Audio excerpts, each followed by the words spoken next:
C'est pour ça que c'est souvent... souvent, des personnes me disent, voilà, moi, je suis hypersensible, j'ai fait les tests, le test d'Hélène Aron, je coche toutes les cases.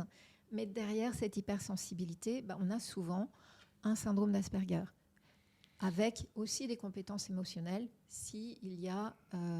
donc, c'est pour ça qu'on coche toutes les cases du test d'Hélène Aron, parce que le haut potentiel va conférer la capacité d'identifier les émotions d'autrui, d'essayer d'aider, d'être sensible à la douleur d'autrui.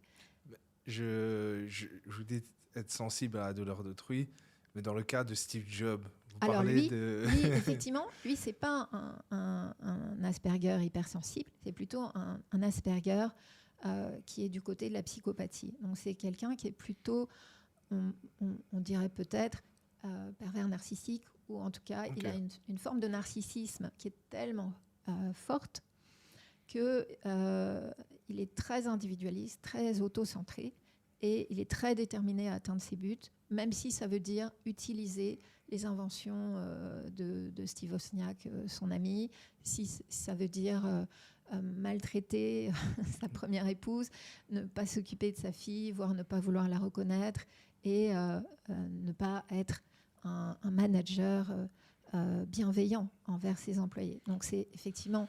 On peut avoir des personnes autistes, il ne faut pas être dans l'hyper-idéalisation des autistes en disant voilà, tous les autistes sont des gens super gentils. Non, pas du tout.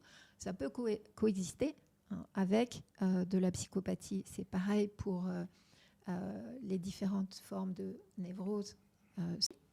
Les Asperger ont plus de difficultés parce que justement au départ ils savent pas, ils sentent qu'ils sont différents, mais ils ont plus de difficultés à s'adapter parce qu'il n'y a pas la reconnaissance de la différence.